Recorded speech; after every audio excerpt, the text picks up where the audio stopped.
Good morning, everybody.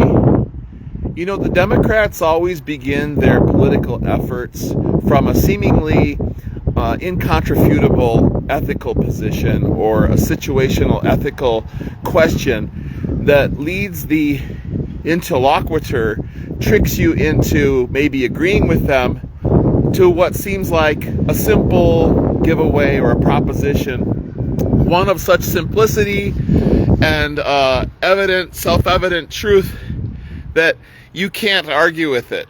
So you end up ceding them that territory, and then they quickly move on from there and take something else and take something else.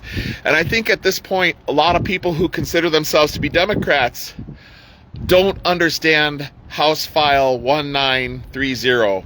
House File 1930 has been entered into the Minnesota State Statute Reviser.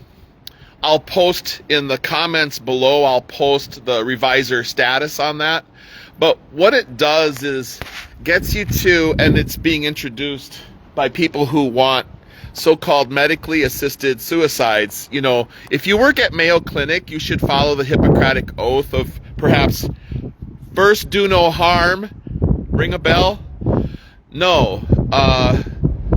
We've seen what happened in Canada, and then the commercial effort became commercialized, and so there's an effort to, even if someone is depressed, they're encouraged to engage in medically assisted suicide, and it's a very simple way for society to simply get rid of undesirables. I mean, that's where you move for, because it's a slippery slope.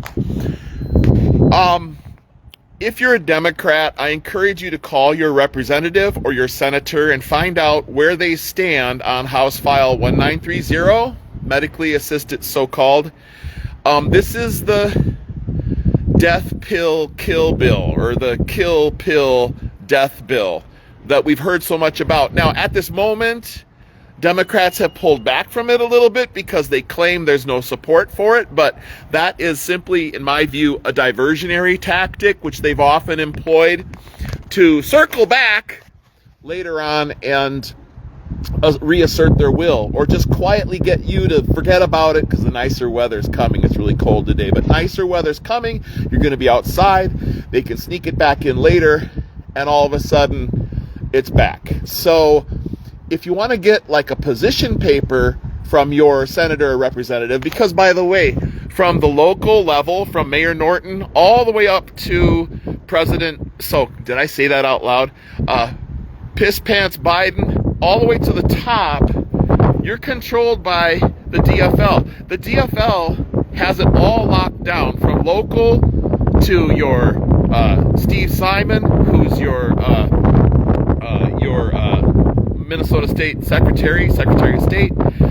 Every political office is held by Democrats. The DFL has it all in lockdown. So if you are at all interested in what your representative thinks or feels, how about you pay a visit or give a call to the 1500 building here, located in Rochester, Minnesota, behind the Silver Lake grocery store.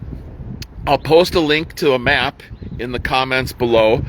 Give them a call and ask what your representative or senator, or ask the mayor what their position is on this, because there's a very close, tight bonding relationship between the city of Rochester and the government. We need to, and Mayo Clinic rather, we need to find out who writes those bonds and so forth, because everybody concerned is responsible for what the DFL does. So let's just pay attention and keep our eyes on this legislative season when one of them introduces something and then says, not Kim Hicks, but Liz Bolden introduces something, and then the DFL says, oh, don't worry about it, that's gone away, there's no support for it.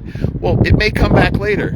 So if you're not with your eyes on the ball, if you start enjoying that Monday night sports ball with your corn syrup, and you start getting lulled to sleep again with some football or whatever your activity is to distract you from reality, all of a sudden it's going to come back, and they're going to pass it. At the end of the legislative season, they might pass it in an omnibus bill. It's happened before. That's a diversionary tactic, and it works on you because you're Minnesota nice. Stop being Minnesota nice, because Minnesota nice is Minnesota stupid. Okay, everybody?